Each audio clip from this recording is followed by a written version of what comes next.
ब्रह्म सूत्र से ही श्रीमद् भागवत महापुराण का प्रारंभ किया है। अब क्यों किया है? पहला सूत्र बताया गया अथातो ब्रह्म जिज्ञासा। दूसरा सूत्र कहा गया जन्माद्यस्य यतः। श्री वेदव्यास जी महाराज जी कहते हैं श्रीमद् भागवत महापुराण में और मंगलाचरण के माध्यम से श्रीमद् भागवत महापुराण पूरी भागवत कथा में किसी देवी देवताओं को प्रधान नहीं माना गया।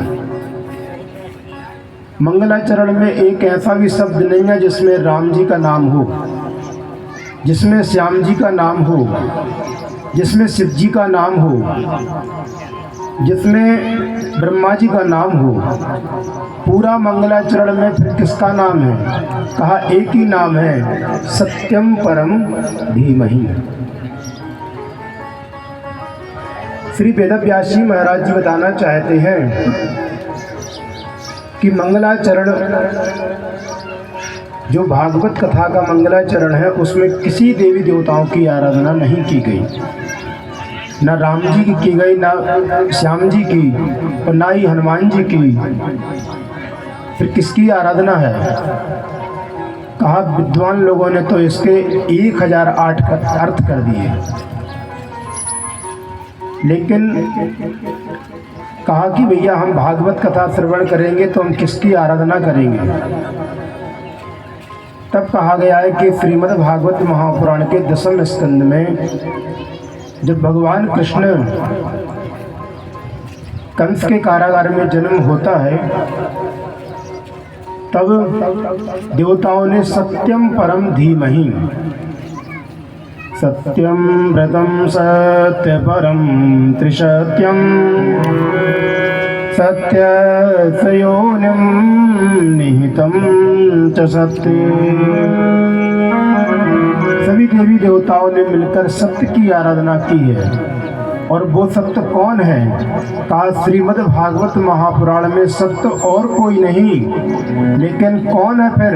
विद्वान लोगों ने कहा जब कोई नहीं है तो कौन है? कहा वो ही परमात्मा श्री कृष्ण है, और श्री कृष्ण की आराधना सभी देवी देवताओं ने की। इसलिए भागवत महापुराण के मंगलाचरण में सत्य की आराधना की गई। लेकिन सत्य किसको माना गया? भगवान श्री कृष्ण को।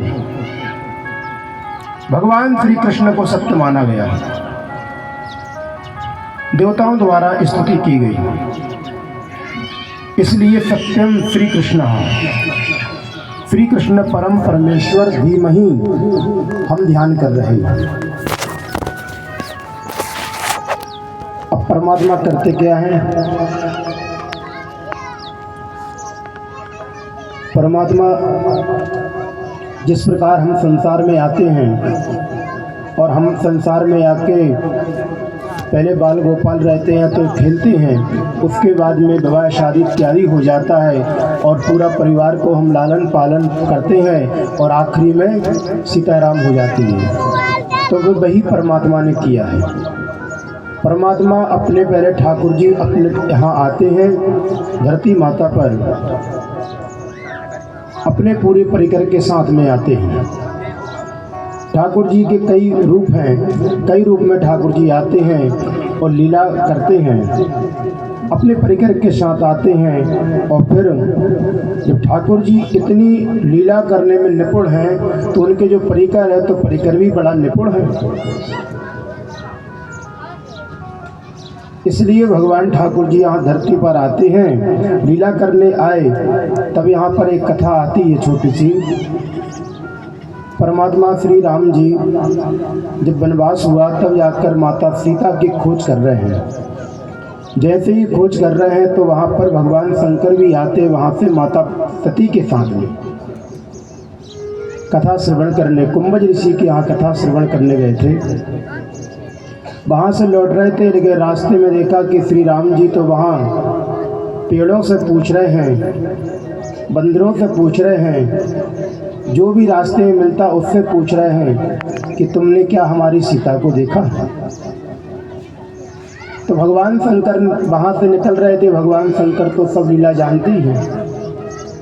लेकिन सती मैया ने सोचा है, भगवान शंकर ने तो राम जी को पहचान लिया और प्रणाम कर लिया, लेकिन सती मैया ने कहा भैया ना इनमें सत्य है, ना चित्त है, ना आनंद है, काहे कि सच्चिदानंद, आप स्वामी जी प्रणाम क्यों कर रहे।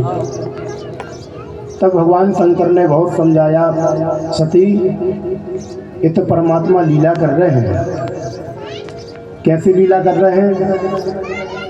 कहा कि जैसे एक मूवी होती है और मूवी में अगर कोई व्यक्ति के लिए एक हल चलाने का एक रोल दिया जाए कि भैया तुम्हारे लिए पूरी मूवी में तुम्हारे लिए हल की खेती करना है, पूरा किसानी करना है। अब लेकिन जो सामने वाले हम लोग दर्शक लोग होते हैं और वो देखते हैं कि भैया ये तो वास्तव में यार बहुत गरीब आदमी है, बेचारा हल चला रहा, किसान है, बहुत बड़ी मेहनत कर रहा है, बहुत गरीब आदमी होगा, लेकिन ये तो हम जानते हैं गरीब आदमी है,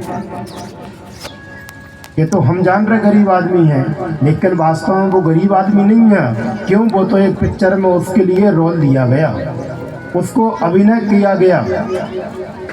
इसी प्रकार परमात्मा जब संसार में आते हैं तो वो तो एक परमात्मा हैं, उनमें सत्य भी है, चित्त भी है और आनंद भी है। लेकिन जब हम लोग देखते हैं, जो छोटी बुद्धि वाले लोग होते हैं, वो देखते हैं कि परमात्मा बन बन भटक रहा है, तो जैसे सती मैया को एक समझ में नहीं आया, तो उसी प्रकार हम भी समझ लेते कि परमात्मा आए और परमात्मा ने इतने सारे दुख भोग लिए, परमात्मा कुछ क्यों नहीं कर सकते थे। अरे परमात्मा, कई लोग कहते हैं रावण को मारने आए, रावण को मारने थोड़ी आए, परमात्मा भ्रकुटी विलास से तो सबका कल्याण हो जाता, उद्धार हो जाता बैठे बैठे।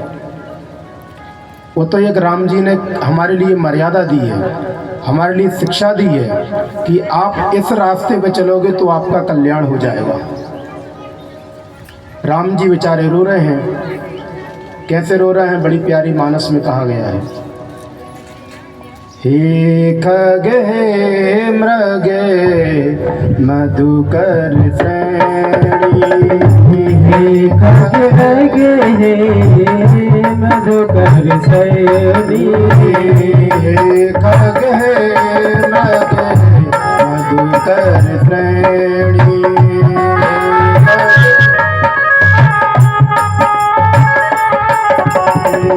तुम देखी सीता मृग नैनी, तुम देखी सीता मृग नैनी, तुम देखी सीता मृग नैनी, तुम देखी सीता मृग नैनी।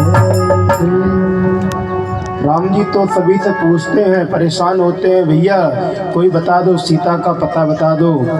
लेकिन यही साथ सती मैया जाती है और सती मैया कहती है, काहे कि सच्चिदानंद, ये तो पेड़ों से पूछ रहे हैं, पौधों से पूछ रहे हैं, बंदरों से पूछ रहे हैं, इंसानों सबसे पूछ रहे हैं, जो व्यक्ति मिलता है उससे पूछ लेते हैं, ये हम नहीं जानते सच्चिदानंद कौन सच्चिदानंद है। तो भगवान शंकर ने कहा, माते सती, शंकर भगवान ने कहा, सती एक काम करो, अगर तुम्हारे मन में अगर ऐसा हो तो तुम परीक्षा ले सकती हो। क्यों? जो तुमरे मन असंदेहु तो तुम परीक्षा ले हो। अगर तुम्हारे मन में शंका है कि ये सब भगवान सच्चिदानंद नहीं है, भगवान श्री राम जी नहीं है, तो आप जाकर परीक्षा ले सकती हो। तब यहाँ सती मैया ने कहा कि ठीक है, अगर आप कहते हैं तो मैं भी जाके देखती हूँ। तब भगवान शंकर थोड़े आगे निकल गए और सती मैया वहाँ आती हैं, और जैसे ही अकेली धीरे धीरे चली आ रही थी, राम जी के आगे हो गई, और जैसे ही कहा तभी राम जी ने कह दिया, माते आप अकेली जंगल में क्यों घूम रही हो, भोले बाबा को कहाँ छोड़ आई। तब सती मैया देखकर घबरा गई, हे भगवान, ये तो वास्तव में सच्चिदानंद है, तो मन की पढ़ लिया।